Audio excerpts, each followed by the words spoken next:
avec toutes ces énergies du moment, de fin d'automne et de début d'hiver, je trouve que c'est vraiment le moment de parler des ombres parce que c'est la période où on va revenir à l'intérieur de soi. Voilà, l'automne est le début du cheminement à l'intérieur, la fin des moissons. On a récolté au niveau énergétique, on a moins de soleil et cette notion d'ombre, je la trouve tellement intéressante parce qu'au niveau identitaire, souvent c'est une part qu'on repousse. Pourquoi? Parce qu'on est souvent jugé avec nos ombres. On est rarement regardé en disant il y a une ombre, donc il y a une souffrance ou il y a quelque chose de non exprimé. Nos ombres, dans notre société de bien et mal, c'est le mal. Voilà. Alors que lorsque vous prenez soin de vos ombres, que vous les regardez, c'est là où vous faites les plus grandes avancées. C'est là où moi j'ai fait les plus grandes avancées. Et vous pouvez retrouver, j'avais déjà fait une vidéo sur la notion des ombres, donc c'est pas là-dessus où je vais m'étendre. Moi j'avais vraiment envie de vous parler au niveau identitaire. Combien notre système d'analyse, même s'il a son importance, a quand même créé beaucoup de limitations, d'enfermement, de névroses. Hein. Moi, je m'autorise à dire qu'il y a des névroses. À force d'analyser les gens et de les mettre dans des cases, on crée des étiquettes, à nouveau, soi-disant pour aider les personnes, hein, pour leur diagnostiquer quelque chose. Donc, ça peut aider de comprendre à quoi pourraient correspondre nos comportements, qu'est-ce qui se passe en nous. Ce qui est dangereux, c'est que ça devient un diagnostic et non pas juste une observation d'un comportement humain, voilà, avec sa conscience et son manque de conscience de soi-même. Voilà, toujours, hein. Pour moi, aujourd'hui, c'est ça l'essentiel. C'est est-ce que je le fais en conscience ou est-ce que je le fais pas en conscience? Si je le fais pas en conscience, est-ce que ça engendre des problèmes pour moi et les autres? Si oui, pourquoi? Et ainsi de suite. Et ça, c'est le chemin de l'amour de soi, de la connaissance et la conscience de soi. Et vraiment, je ne crache sur aucune approche. Tout est utile. Ce qui est dangereux, c'est d'utiliser tous ces outils de façon que logique, que rationnelle, et qui ait aucune nuance humaine. Attention, il ne faut pas que la nuance humaine fasse aussi que ces outils deviennent une excuse. Voilà. Si on a des comportements comme ça, oui, mais il faut comprendre. Non. On comprend qu'une personne va avoir tel comportement. On va comprendre que soi-même, on a tel comportement. Mais est-ce que c'est une excuse, du coup, pour faire du mal à l'autre? Est-ce que c'est une excuse pour avoir des comportements inappropriés? Voilà. Bien sûr, toujours une question de nuance.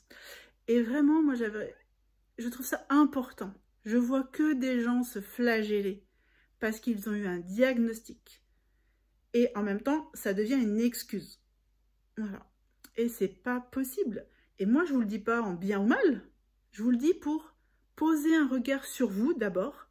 Sur vous, plus bienveillant, plus aimant, plus doux. Et surtout, vous proposer des solutions. Quand vous regardez vos ombres et que vous y mettez une conscience, une connaissance nuancée, en utilisant aussi votre cœur, vous allez voir, vous serez moins dur avec vous-même. Et vous allez aller chercher la lumière. Bien sûr, cela va vous demander du courage, va vous demander de passer des moments peut-être pas confortables. C'est pour ça que les professionnels sont là pour vous aider. C'est pour ça que je suis là. C'est ce que j'aime faire, prendre et offrir de l'espace et du temps aux gens pour qu'ils puissent alchimiser ce qui se passe en eux, transformer les conditionnements, recréer des nouvelles connexions au niveau du cerveau et pouvoir agir différemment. Et l'ombre est un très bel outil d'observation, tant qu'il est fait dans la bienveillance et pas dans le jugement.